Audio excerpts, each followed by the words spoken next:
Hello, my name is Sabrina Jones. So I got involved with the Young Black campaign because I'm part of the advisory board for UK Youth, and UK Youth were inundated with messages, but also requests of how people can inform best practice when it comes to running an organisation, but also what can be done to support young Black people after obviously what happened to George Floyd in America. In terms of what I actually did with the Young Black campaign, so I helped to launch it. I also took part in several panel discussions and also helped raise awareness of the kind of like campaign with my own networks. I got involved with the campaign because I'm Black, and there's lots of instances where I wish that I could have had a voice, and I wish that my voice could have been heard when I wanted to speak about certain things that I had to experience just because I'm Black. And I think that there's never really been, prior to George Floyd, I don't really think there's been a safe space where Black people can express how their day-to-day life is different simply because they are Black. But I feel like the Young and Black campaign shed a light on the different experiences. There were several different webinars. So some were about being Black in the workplace, being Black in education, and being Black and living in a rural place, or being Black and being LGBTQ+. So I think it's important that the different events happen, because sometimes people think that if one Black person's experienced something, then this applies to all Black people. But I think these events raised awareness that how Black people have different experiences, and it's about giving them the time and the space for them to air those experiences. Personally, for me, it's been great to be able to express lots of things which I haven't previously been able to express, because I just felt that there wasn't a space where I could talk about what being young and Black is like in Britain.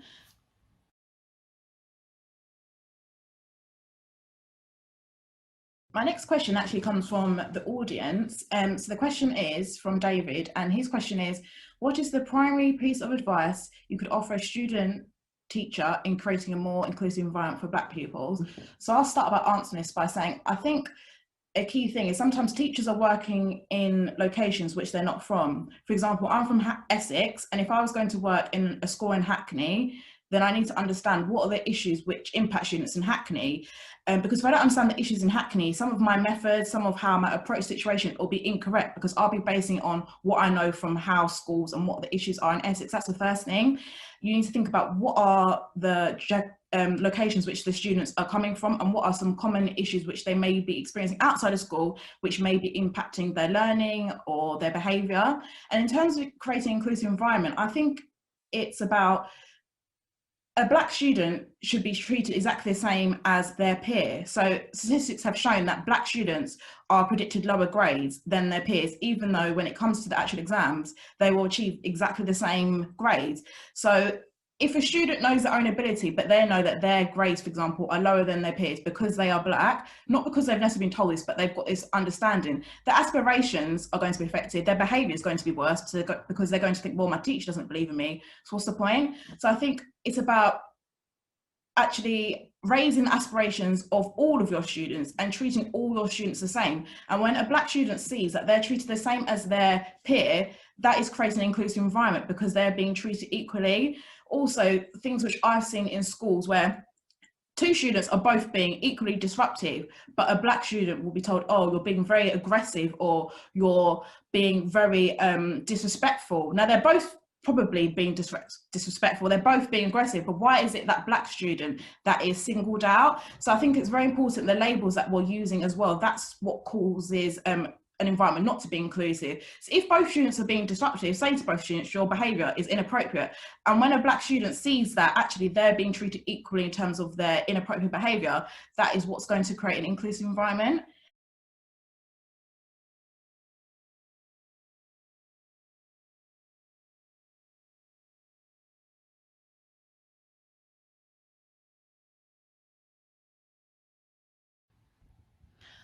I got involved with the Hope 2020 campaign because I remember as a child seeing the death of Damiola Taylor on the news, and it just really shocked me that a 10-year-old could lose his life so easily.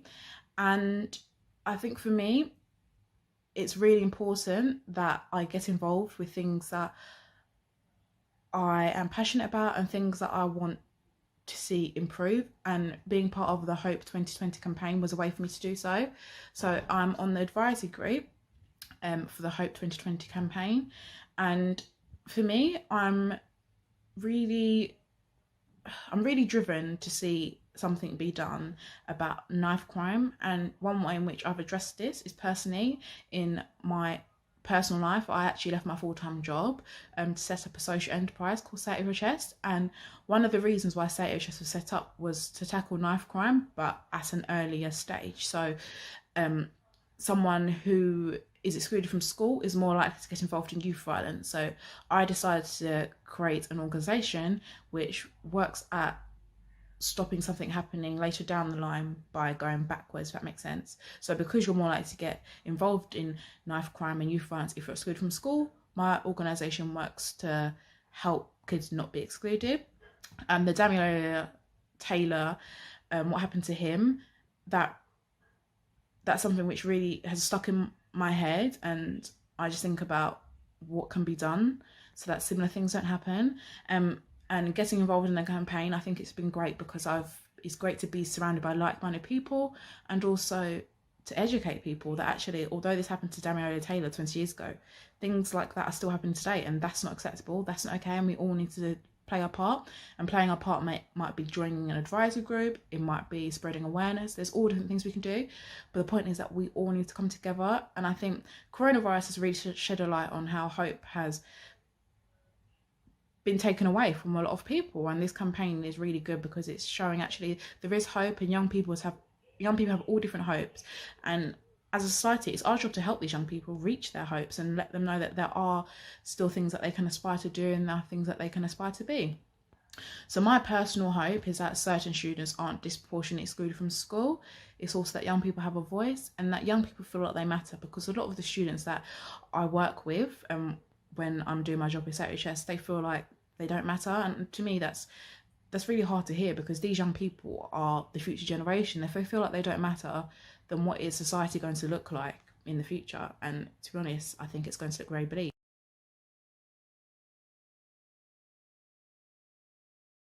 So they're a primary school teacher, and they want to know, what would we suggest in terms of overcoming the challenges of some parents who have negative perceptions and influence upon their children towards Black children?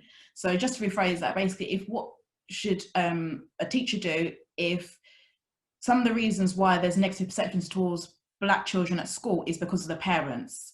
This teacher wants to know what they should do. And I think personally, from my point of view, I think it's about challenging those perceptions, not necessarily the parent, but if you see, for instance, that parent's child saying something inappropriate to a Black child, it's about speaking to that child, saying, well, why have you said that? What do you think about that? Because first of all, you're allowing that Black child to let them know that you're not going to accept that behaviour. But secondly, you're actually educating that child to let them know that's okay for you to say that. And I think sometimes children are like sponges, they absorb information. If nobody challenges these views, then they're going to go throughout life thinking, oh, this is the correct way of thinking. So as a teacher, I would say that it's really important that you challenge those views.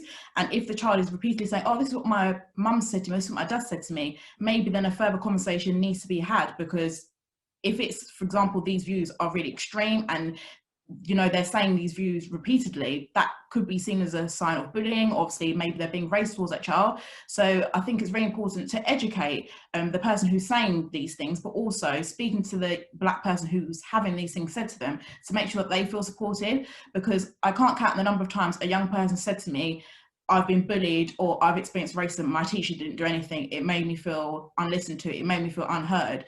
And I'm sure you don't want to be part of the problem, you want to be part of the solutions. It's about giving that young person the sense of that you care and that you're here to support them and that you have heard what's happened and you're not going to stand for it, basically.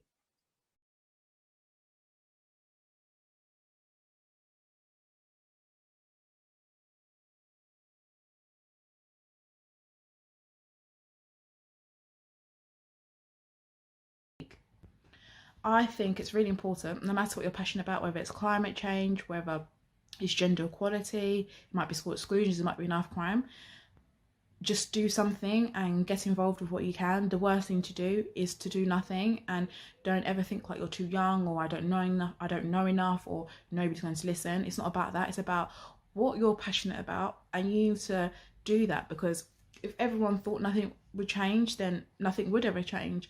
The person that got upskirting made illegal, if she had that mindset, it wouldn't now be illegal.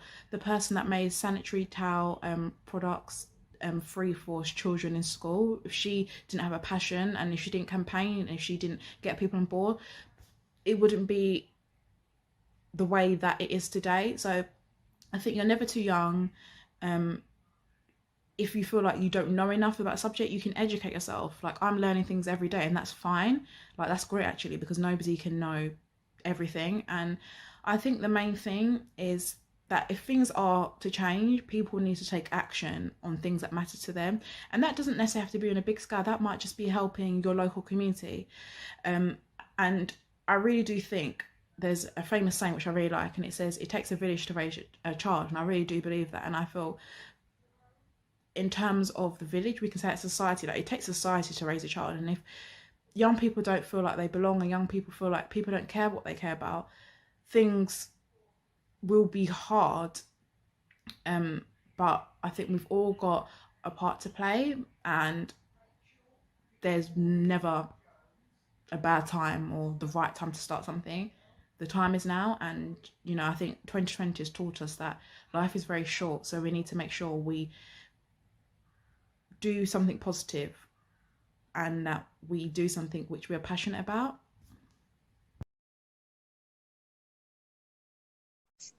Good afternoon, everyone. My name is Sadia Abubaker. I'm 18 years old, and I'm from Wales, from Swansea in particular. And I'm really looking forward to be a part of this amazing event.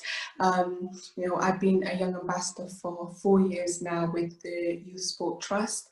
And 2 years ago, I set out on my own journey to try to promote physical education and physical activity to the BAME community.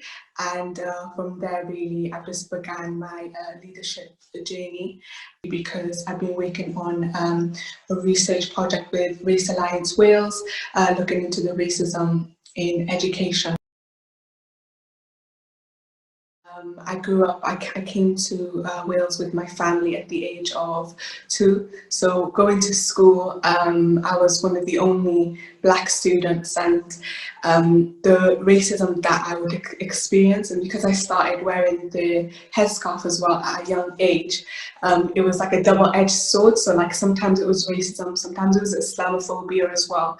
But the impact that it had on me was that it made me question my identity, and I didn't know, it just really made me question my identity. And looking back now, it made me have little self-worth and just really struggle with my self-esteem.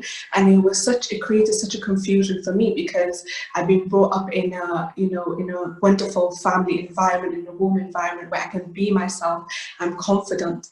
But when I go to school, I don't fit in, I'm marginalized, and I feel like I can't disintegrate into society. So it was like a really big confusion, until I think about 2 years ago, I realized I can be whoever I want to be, and I should love all elements of my identity, and I should be confident in my own skin. I should be confident as a Muslim girl. I should be confident as a Black girl, and I can achieve whatever it is that I want to achieve, and nothing's going to stop me. Islamophobia is not going to stop me. Racism and the institutional racism that exists in the education system, I'm not going to let that stop me. So I think that for me, that's my story, and that's my experience.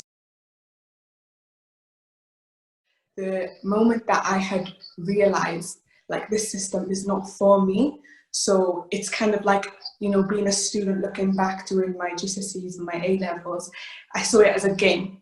I saw it as, this system is not for me, and I fit nowhere into the system. So I have to kind of work my way through it. I have to figure out my own way that I can still win. So it becomes like, you need to then create that mentality, so the system doesn't end up actually being a disadvantage to you. It's like, how can I use what I have and the support services that I have so I'm not being disadvantaged by the system, you know?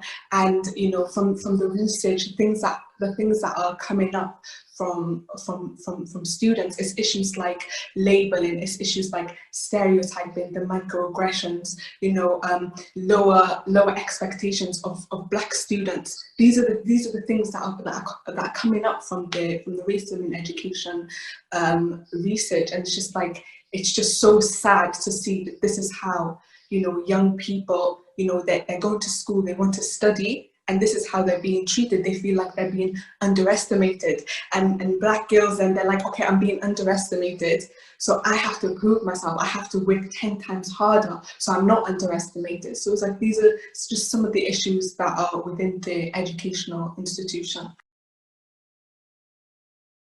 Yeah, so for me, it's about, you know, I'm very, very grateful. You know, my community has given me a lot, and, you know, the educational institutions that I went to as well have given me a lot and supported me as a young leader. So for me, it's about, okay, now how do I give back and create a change in these institutions so the girls that are growing up have the same opportunities that I do? Because I was very fortunate enough that, even though when I was saying earlier, I felt like, you know, I didn't have the space to be myself, there was a time where I still had the opportunity in school to join the school council and then be myself and voice my opinions, and then go on to join, you know, the youth sport trust, and then be myself and be creative, and then from there just more opportunities, and, you know, my school supported me in that. So it's like, for me, this is great, but I know this is not the case for other girls. You know, I know other girls have ambitions as well, and they just don't know how